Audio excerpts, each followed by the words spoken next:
Vamos a continuar hablando de la confianza en Dios. Vamos a continuar escudriñando un poco sobre lo que dice la palabra. Y quiero empezar diciéndole algo. Es algo semejante a lo que le dije la semana pasada y es muy importante que entendamos esto. El ser humano, aunque fue diseñado para creer en algo, escúcheme, el ser humano fue diseñado para creer en algo, unos cristianos más que otros y unas personas, seres humanos más que otros, no tienen la convicción de que Dios sea real, no tienen la convicción de que Dios sea totalmente bueno, no tienen la convicción de que ellos sean dignos de ser bendecidos por Dios. Ponga atención en eso.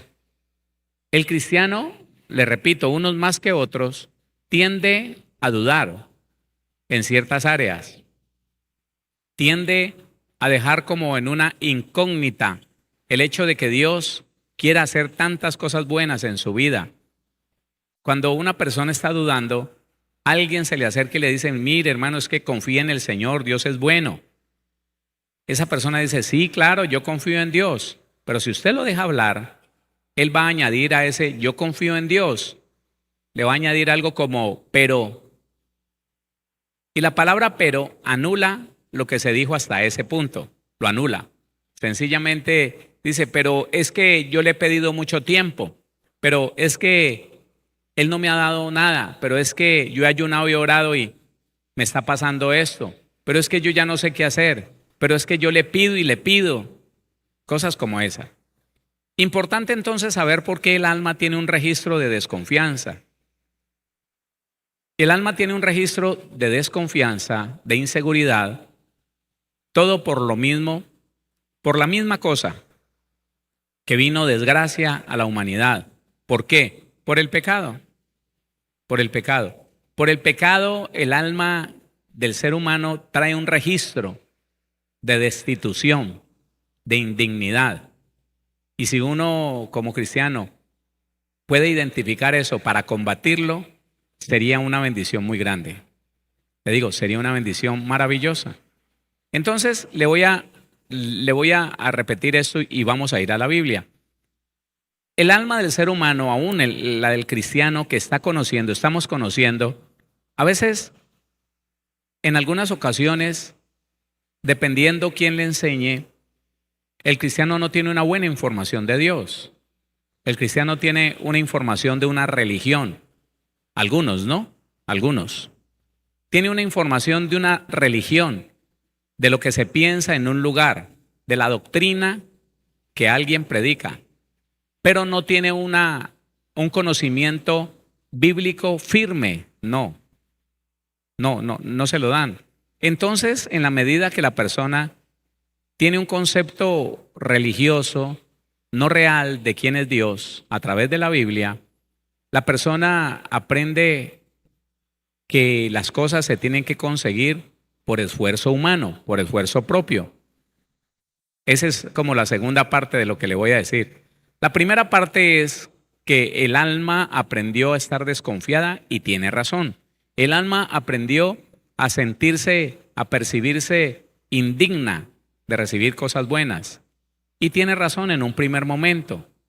¿Por qué? Mire lo que dice la palabra, acompáñeme por favor.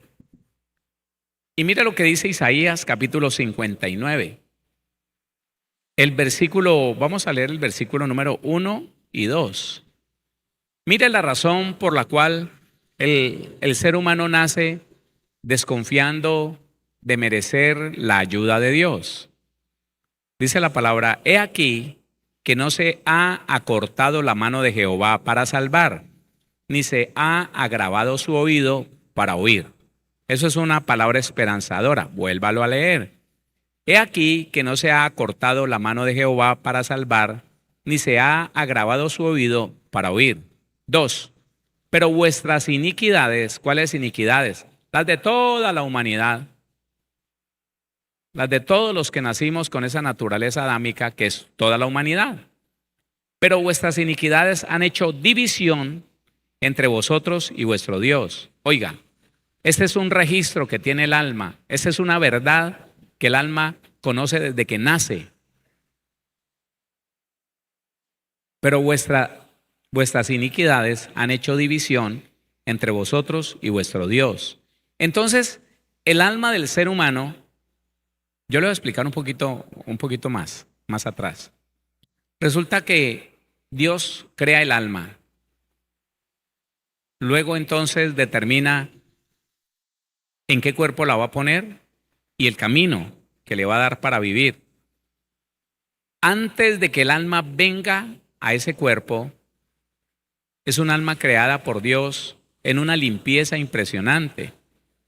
Pero en el momento en que el alma es asignada a un cuerpo, inmediatamente se contamina porque la naturaleza humana está contaminada del pecado de Adán. ¿Quién entiende eso? El hombre nace siendo pecador. El niño tan hermoso ya trae una semilla de pecado que se desarrollará en la medida que vaya creciendo. ¿Está entendiendo eso? El niño o la niña tan hermosos, tan lindo, muy tierno, muy hermoso, pero tiene un potencial para pecar ahí comprimido, que en la medida que va creciendo su cuerpo, que va teniendo fuerza, que va teniendo conocimiento, va desarrollando todo ese pecado con el que nació. El alma se da cuenta de eso. Entonces el alma, al darse cuenta que tan pronto tocó ese ser, la naturaleza adámica lo contaminó, entonces percibe indignidad, percibe imposibilidad de recibir algo bueno en esta tierra. Hay niños, hoy en día y antes lo habían, niños que no querían nada. ¿Ha escuchado hablar de lo que es la depresión infantil? Eso no se veía en mi tiempo. Porque como el pecado se va aumentando en la medida que las generaciones van llegando, el alma va siendo más oprimida por ese pecado. Hoy en día, como antes no se veía, pero hoy en día niños de 9, de 10 años con deseos de matar a otro niño y lo han hecho. ¿Qué quiere decir? Que esa semilla de pecado se ha desarrollado más rápidamente entre más los seres humanos se multiplican.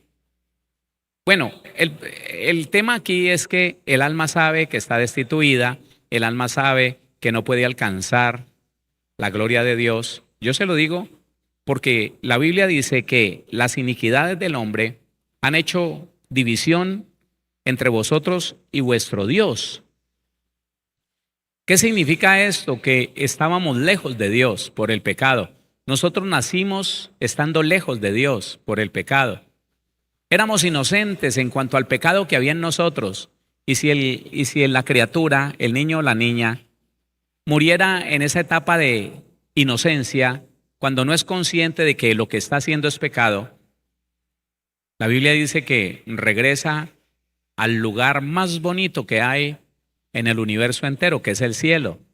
La Biblia dice que el cielo es del reino, el reino de los cielos es de los niños, así dice el Señor Jesucristo. De ellos es el reino de los cielos. Pero cuando ya esa criatura despierta a la conciencia de saber que eso es malo, cuando ya él razona, que cada vez lo están haciendo más rápido, ¿no? Los niños cada vez van despertando a lo que están haciendo más rápido. Cuando ya él sabe que lo que va a hacer tiene conciencia de que es pecado, pues inmediatamente él ya es un pecador. Ella ya es una pecadora. Niño o niña ya es consciente de su pecado. Desde ese momento en que es consciente de que lo que está haciendo está mal, porque su mamá le mandó que no lo hiciera, porque su papá le dijo que no lo hiciera, porque sus autoridades le dijeron que no lo hiciera, en ese momento es responsable. Y el día que se muera sin Cristo se perderá. Eso es lo que teme el alma. Y mire lo que dice para que confirme que el alma sabe que nace siendo destituida. Romanos capítulo 3.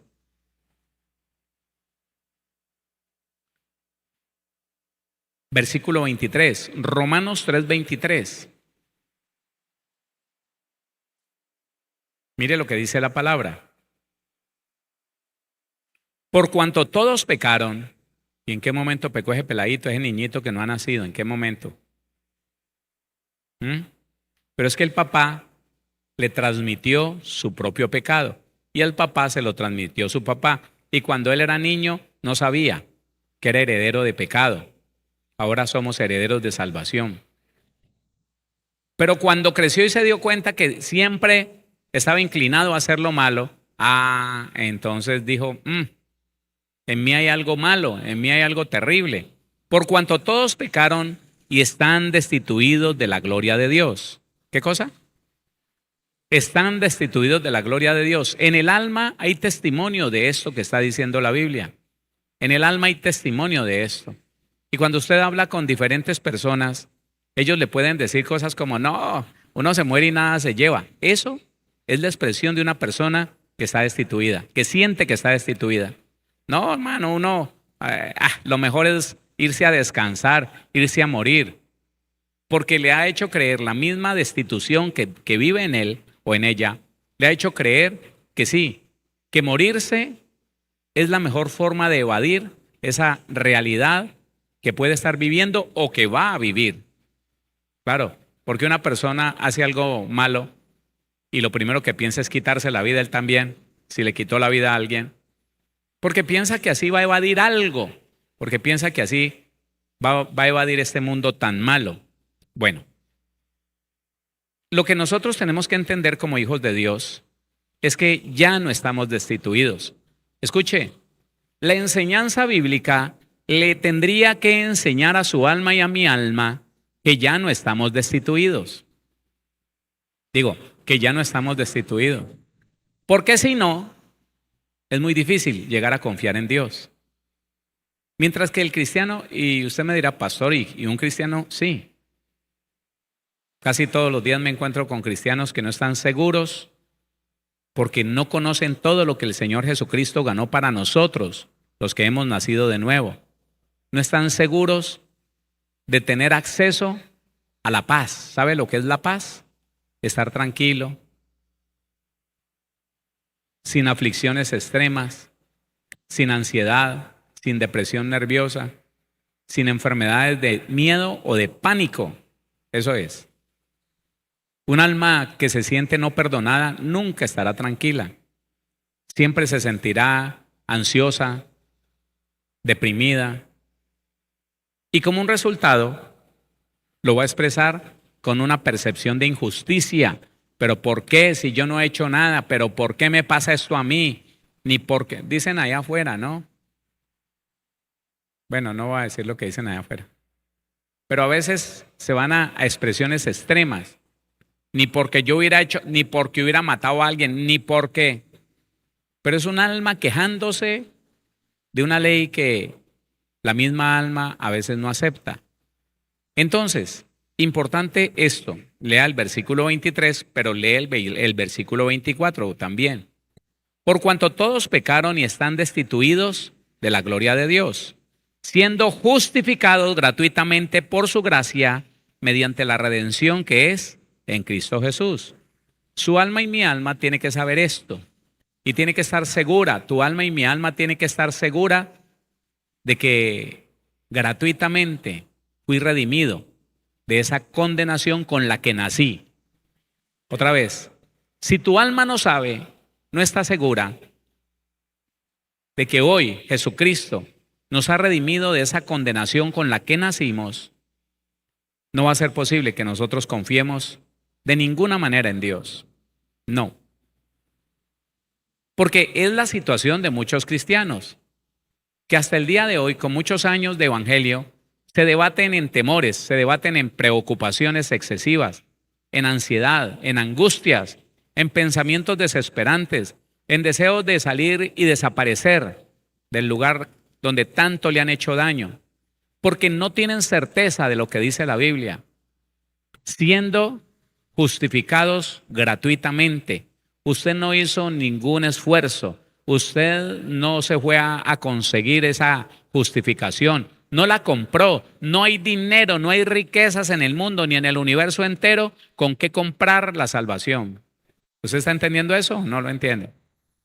Pero para poder confiar en Dios, Yo tengo que saber que Dios hizo algo que nadie más podía haber hecho por mí. Óigame, para poder confiar en Dios, tengo que empezar a pensar que Él no me quiere hacer daño, que si me hubiera querido hacer daño por el pecado que cometí, hace rato estaría como un chicharrón, hace rato hubiera quedado por ahí destruido, desbaratado. Claro, muchos cristianos no tienen certeza de que Dios no los está buscando para castigarlos.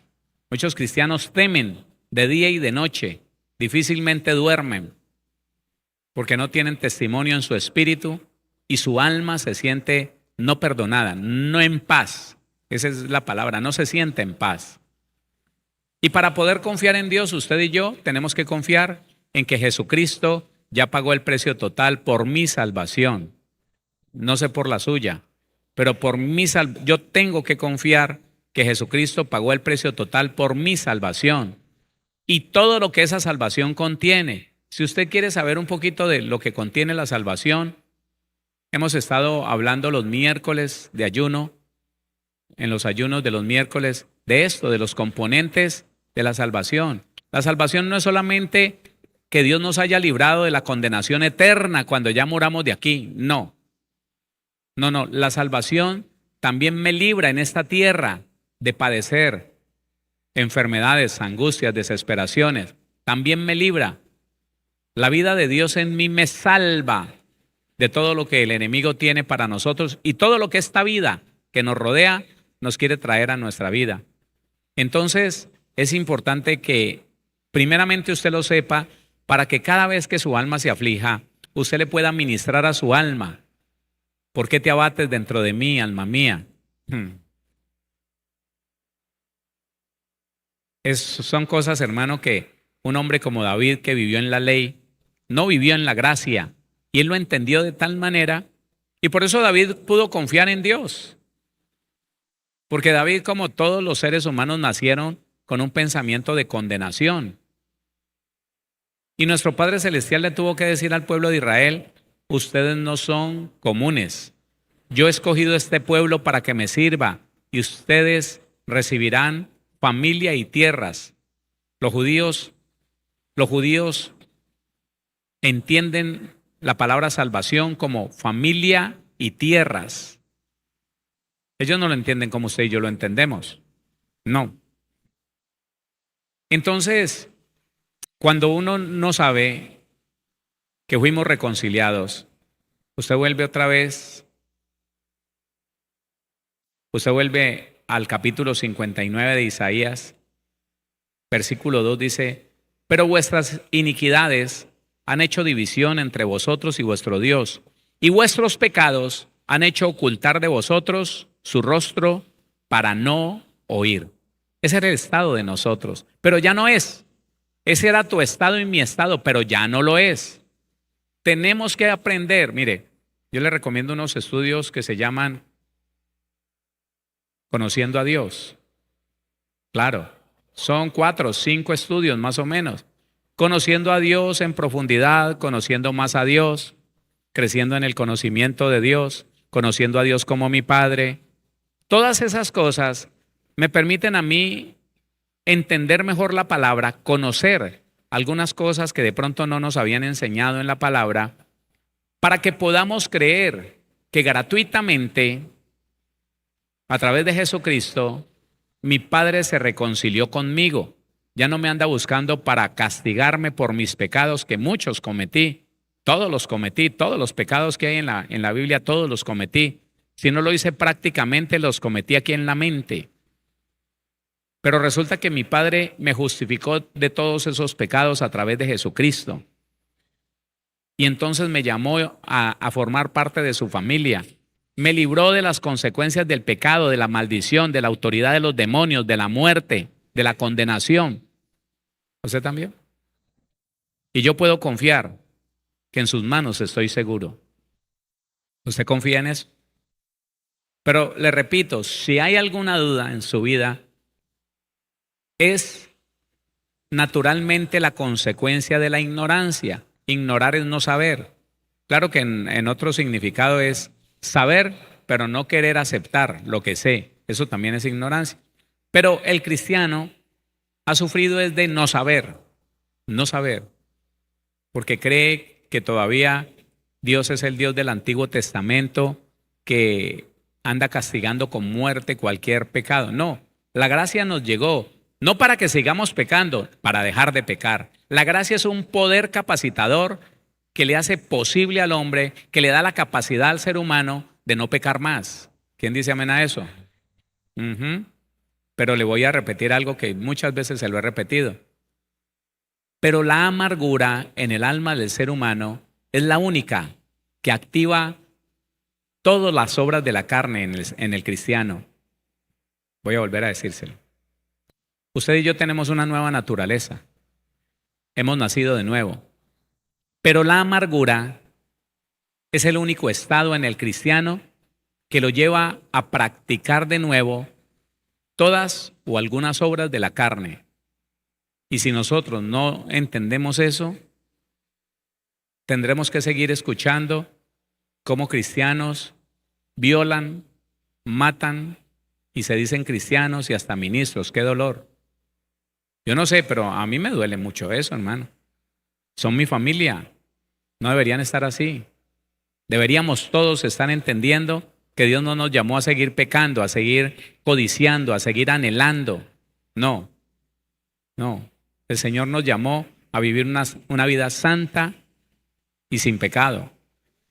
¿Alguien dice amén a eso?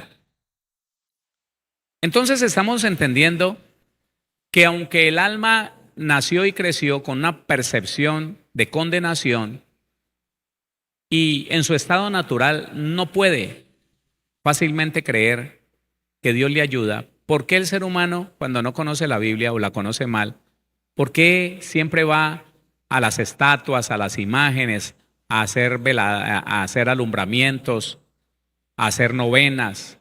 Porque el ser humano piensa que tiene que pagar un precio por alguna de esas cosas, que tiene que esforzarse y hacer algo. Y le es muy difícil creer y entender que Jesucristo ya lo hizo todo.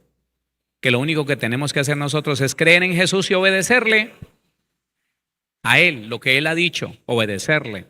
Entonces, la indignidad se va. La indignidad y la percepción, óigame, de haber sido destituidos para siempre, se va. Ya no está. Porque ahora entendemos que no somos justificados por nuestras propias acciones. Que ese es un mal de mucho cristiano. Póngame atención. El mal de mucho cristiano es, aún en Cristo, justificarse por sus propias acciones. Y no saben lo que es la gracia. O lo saben y no lo quieren entender. Y siguen sintiéndose más que otras personas por lo que hacen, por las acciones que tienen. Y la Biblia dice, no es por obras. ¿Qué dice la Biblia? No es por obras, para que nadie se gloríe. Es por obediencia. Pero mírelo, póngale cuidado para darle un ejemplo de lo que algún tiempo, algunos cristianos cayeron en este error. Lucas capítulo 18. Lucas, el Evangelio. Y voy a los Evangelios para que usted vea que esto puede estar en cualquiera de nosotros, que Dios nos guarde. El versículo 9, mire, dice la palabra, a unos que confiaban en sí mismos como justos, ¿qué está diciendo la Biblia? A unos que confiaban en sí mismos como justos. Ese fue el error de Job. Job llegó a creer que la santidad que él tenía porque la tenía, que la justicia que en él había porque la tenía, porque en él había justicia, que el temor de Dios con que él se movía en esta vida porque tenía temor de Dios, eran algo que él mismo había tomado, que él mismo había cultivado. Y no es así. Todo lo bueno viene de Dios. Lo malo vino del diablo a través de la naturaleza pecaminosa de Adán, pero lo bueno viene de Dios. Entonces dice, a unos que confiaban en sí mismos como justos Y muchos cristianos hoy en día confían en sí mismos como justos. Ellos no confían que es el Señor Jesús quien les dio la salvación, la salud, la paz, la libertad, y que tienen que obedecer al Señor Jesucristo, hermano, como primera medida.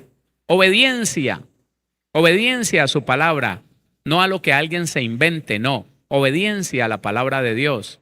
Muchas personas no lo entienden y se jactan de cosas que pueden llegar a ser, de lo mucho que sirven en la iglesia, de las cosas que hacen en la calle, de que predican, de que ayunan, de que oran. Bueno, leámoslo a ver qué nos dice el Evangelio. A unos que confiaban en sí mismos como justos y menospreciaban a los otros, ese es el problema del que confía en sí mismo y no en la obra de Cristo para haber sido salvos, justificados y redimidos. Ese es el problema. ¿Cuál es la señal de que un cristiano está confiando en sí mismo, en lo que él hace, no en lo que Cristo hizo? Que se siente superior a los demás, o al menos a alguien más. Escuche esto que le he dicho muchas veces, y es una verdad bíblica poderosa. El día que usted o cualquiera de nosotros se sienta superior a alguien en esta tierra, alármese. Todo su ser entre en alarma, porque está engañado. Porque entonces está confiando en sí mismo, como haber llegado a un punto donde se puede sentir superior a los demás. No, perdóneme. El que está orando en mí está orando en usted. Y no importa en qué parte de ese proceso lo lleve a usted, a mí me lleva en otro, pero es el mismo Dios. Y es el mismo que le dijo a usted y me dijo a mí, que hará de nosotros hombres y mujeres santos y sin mancha delante de Él. No tenemos nada de qué jactarnos, no tenemos nada de qué vanagloriarnos. No, hermano. Lo hace el Señor si nosotros nos disponemos y obedecemos. Lo hace el Señor. Pero este hombre tenía un problema en el que muchos cristianos han caído, que se sentía superior a los demás. Otra vez, léalo. A unos que confiaban en sí mismos como justos y menospreciaban a los otros, dijo también esta parábola. Dos hombres subieron al templo a orar. Uno era fariseo, el religioso más top de ese tiempo, arriba. El fariseo era el que se jactaba de ser mejor que todos. Uno era fariseo y el otro publicano. ¿Sabe quién era un publicano? Un judío que se había vendido a los romanos para recolectar de entre sus hermanos el impuesto para Roma. Era menospreciable, un publicano. Entre el pueblo de Israel no lo aceptaban. Ellos sabían que era israelita, pero se había empleado para tener un porcentaje sacándole la platica a sus hermanos israelitas. Así que era menospreciable. Dice, el fariseo puesto en pie oraba consigo mismo. ¿Sabe qué es orar consigo mismo? Orar con el alma. Hablarle al alma y el alma le contesta y le dice, sí, aleluya, oh, no, claro, somos hiper mega. No, nadie como nosotros, mijito. La unción, la santidad. El fariseo puesto en pie oraba consigo mismo de esta manera. Dios, te doy gracias porque no soy como los otros hombres, ladrones, injustos, adúlteros, ni aun como este publicano. Y mire en lo que se basaba para sentirse a sí mismo superior a los demás. Ayuno 2 veces a la semana, doy diezmos de todo lo que gano.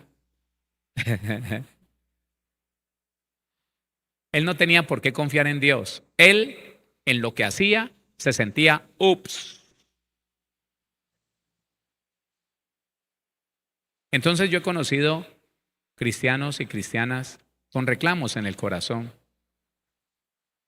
Alguna vez un cristiano se me acercó y me dijo, pastor, no entiendo cómo funcionan las cosas en las iglesias. Ya eso es un reclamo de marca mayor. No sé cómo funcionan las cosas en las iglesias. Porque se mueven unas rosquitas. Mire, pastor, sin jactancia, dándole la gloria a Dios, yo le digo, en la congregación donde yo estoy, Nadie ayuna y ora como yo. El Espíritu Santo me ha dado testimonio de eso. Pero ¿sabe qué?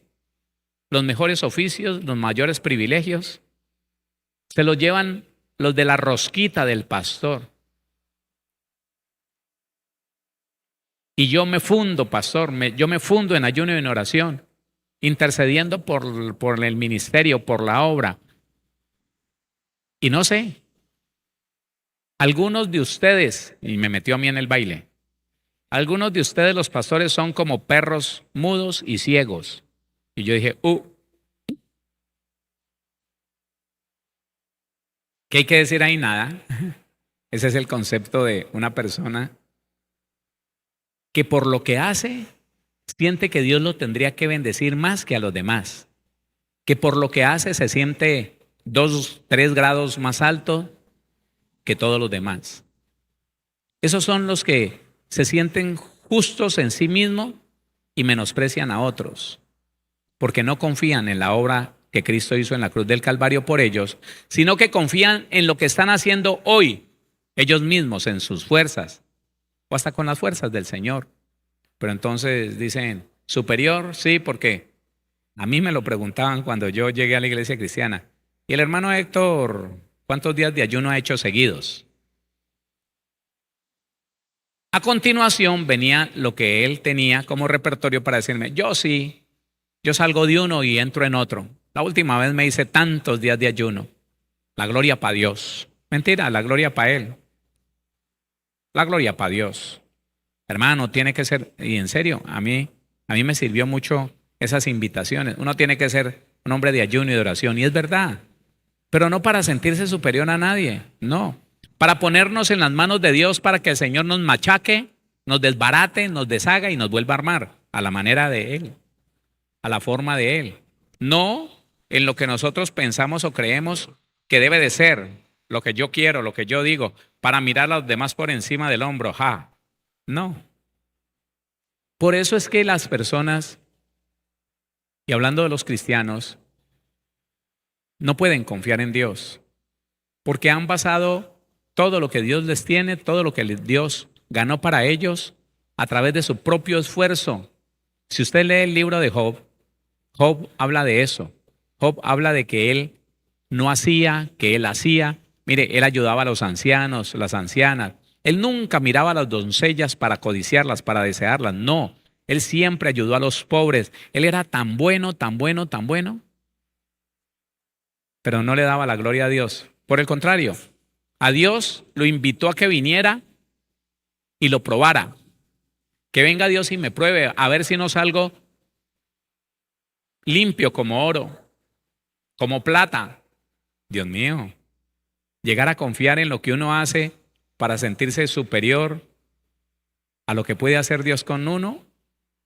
Entonces mire el alma, que ese es como el propósito que el Señor tiene para que nosotros entendamos en este primer día de esta semana. Mire el alma cómo juega de un lado a otro. Primero destituido, primero lamentándose como víctima, no me merezco nada. El diablo viene y me aporrea, y entonces los demonios, y entonces esto es muy duro. Y luego Dios no te protege, sí, pero, o sea, no. Y luego aprendemos a algo tan hermoso, tan poderoso como el ayuno y la oración, y empezamos ya a sentirnos, el alma se va al otro lado y dice, yo ya no necesito a Cristo. Yo ya no necesito que Cristo me salve. Yo ahora, por lo que hago y por lo bonito que predico en los buses, por lo mucho que cuando oro el Señor sana a las personas, ya, nadie como yo, la lucha. Sobrado y resobrado. Mentira. ¿En quién debemos confiar? En Dios, que entregó a su Hijo, nuestro Señor Jesucristo, por nosotros. Debemos confiar en que Él lo hizo todo. Lo que alcancemos nosotros por la fe, esa fe también se la dio Dios. Y lo que alcancemos nosotros por la fe, pues hermano, lo alcanzamos en Cristo, para la gloria de Cristo. Para cada día glorificar más al Señor, para cada día ser más agradecido con Dios y confiar más en Él. Cada cosa que veamos que el Señor permite en nuestra vida, Hermano, tiene que ser un punto más, una razón más para exaltar y glorificar a Dios y confiar en Él. Extrema el alma. El alma es una cosa muy extrema. Pasar de sentirse destituido, aún estando en la iglesia, aún aprendiendo de Dios, y en poco tiempo pasar a sentirse superior a los demás, superior en todo. Nadie trabaja como yo, nadie fluye como yo, nadie tiene la unción que yo tengo. Uy, terrible. Nosotros entendemos por la palabra que en algún momento el apóstol Pablo, un hombre después del Señor Jesucristo, el hombre más confiable que tuvo el Señor en esta tierra. Después vinieron otros. El Señor dice que cosas mayores haríamos. Y ahí en la historia hay hombres y mujeres de mucha trascendencia en el Evangelio. Pero Pablo, escúcheme, la mente más brillante del Nuevo Testamento, él reconoce que a él el alma se le quería exaltar sobremanera. Y para que no me exaltase sobremanera, Dios me envió un mensajero de parte del diablo para que me abofeteara y me hiciera poner los pies en la tierra. Porque se estaba creyendo que él lo era todo por él mismo, por lo que había aprendido, por lo que había hecho. Estaba en el peligro de llegar a confiar en él, semejante hombre de fe. Y él mismo reconoce que estuvo a punto de llegar a confiar en sí mismo y no en la obra de Cristo en la cruz. Reubicado otra vez, entonces dice, no quiero saber de nada más sino de Jesucristo y a este crucificado. No quiero hablar de nada más. Pero cuando el Señor le dio su lección, cuando lo sacudió, cuando lo llamó a cuentas. Entonces, Iglesia del Señor, usted y yo, como hijos de Dios, que somos hijos de Dios, tenemos que encontrar el equilibrio para no confiar sino en Dios. Confiar en usted mismo, en usted misma, es confiar en hombres. Y hemos venido hablando todos estos años, siempre le digo lo mismo. Tenga cuidado, no confíe en nadie. Cerciórese si lo que le están diciendo, si lo que yo le estoy diciendo es bíblico, está alineado con la Biblia, si no, no lo crea. No le crea a hombre alguno, pero se puede llegar a caer en el error de que, bueno, ya no le creo al que me está hablando, no me creo sino a mí mismo. ¿Sabe que ese error lo tienen en su gran mayoría los que aprendieron doctrinas de error? La persona que ha aprendido doctrinas de error, él no cree sino en lo que él aprendió con esa doctrina de error. Usted le va a mostrar un texto bíblico por fuera de lo que fue la escuela de él y no se la cree. Pero está en la Biblia. Mira, es que la Biblia tiene unos textos que te demuestran que aprendiste mal. Él no lo quiere creer porque confía en que lo que él aprendió es lo correcto y está confiando en que aquel que se lo enseñó dijo la verdad y que aún la Biblia no lo puede desmentir. Está confiando en hombre. Esa es la tendencia del alma.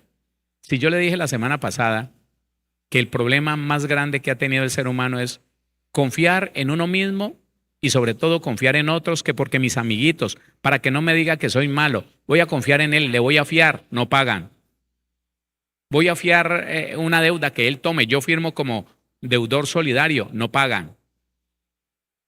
Y siempre como que el alma tiende a desconfiar de Dios y a confiar en muchas otras cosas.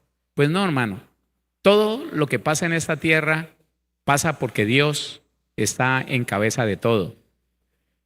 Si a usted le cambió la vida a partir de conocer al Señor y en la medida que va creciendo su conocimiento de Dios, tenemos que usar ese conocimiento con un propósito.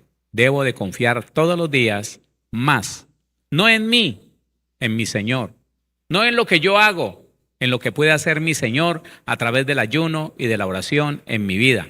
Eso sí tenemos que confiar y dejar, hermano, de pensar que para algo no vamos a necesitar a Dios. Hay cosas que no necesitamos a Dios, eso es mentira. Todo, hasta para respirar necesitamos a Dios. Porque el día, hermano, que el Señor se descuide un poquito, hasta nos sentimos que nos vamos ahogando. ¿Qué pasará? Si aquí estoy en un espacio amplio, no falta el aire, ¿y por qué yo siento que me falta? Bueno, porque sin Dios, sin el Señor, absolutamente nada. Entonces, como reconciliados, déjeme decirle esta última cosa. Entonces, como reconciliados, ¿sí dice la Biblia que fuimos reconciliados gratuitamente? No se le olvide, espero que lo tenga allí. Romanos 3, 23 y 24 nos dijo, 23 que estábamos destituidos de la gloria de Dios, todos. 24 dice, siendo reconciliados gratuitamente. Esa reconciliación, mire lo que produjo. Romanos, de nuevo. Romanos capítulo 5, el versículo número 10. Venimos diciendo que éramos enemigos de Dios por el pecado, ¿sí? Pero que fuimos reconciliados, ¿sí o no? ¿Qué pasó? No pierda el hilo. Dijimos que nacimos enemigos de Dios después de que empezamos a tener conciencia del pecado. ¿Es así? Romanos 5, 8. Mas Dios muestra su amor para con nosotros, para conmigo, yo no sé con usted. Muestra su amor para con nosotros en que siendo aún pecadores, Cristo murió por mí. No, yo en eso sí me toca ubicarme a mí. Cristo murió por mí. ¿Por usted también? Bueno, entonces por nosotros. Pues mucho más, estando ya justificados en su sangre, por él seremos salvos de la ira. La ira trae enfermedad, ruina, miseria, desgracia, destrucción de familia, de todo, la ira producida por el pecado. Pues mucho más, estando ya justificados en su sangre, por él seremos salvos de la ira. 10. Porque si siendo enemigos fuimos reconciliados con Dios por la muerte de su Hijo, mucho más, estando reconciliados, seremos salvos por su vida. Espere, le digo algo que significa esta palabra salvo. No significa que ya reconciliados seremos salvos en futuro, no, presente. Salvos de la condenación, sí, ya lo fuimos, pero hoy, por la vida de Cristo en usted y en mí, podemos confiar que vamos a ser salvos de la depresión nerviosa, del miedo, de la tristeza, de la ira, del pleito, de la contienda, porque la vida de Dios está en ti y la vida de Dios trajo la salvación. Y en la salvación, hermano, la salvación es poder de Dios para salvación. El evangelio es poder de Dios para salvación de todo aquel que cree. Entonces la vida de Dios nos está salvando a diario de todo lo que quiere venir a la vida del ser humano. Depresiones nerviosas, pánico, ira, pleito, contienda, enemistades, odio, envidia, celos. Somos salvos por la vida de Dios que está en nosotros, porque ya fuimos reconciliados. Tenemos que confiar en eso, hermano. Dios ya hizo todo lo necesario para que yo no siga andando por allí, dizque como cristiano, pero todo chueco, todo renco, todo cojo, todo lleno de ira, todo lleno de mal genio, de tristeza, de temor, de ansiedad, de angustia, de desesperación. No. Porque ahí no está la obra del Señor. Y si vamos a confiar en que el Señor Jesús hizo una obra perfecta, completa, total, no podemos seguir diciendo, no, sí, yo sé que Dios es poderoso, pero con relación a mí le quedó faltando. No, al Señor no le quedó faltando nada. Al Señor no le quedó faltando nada.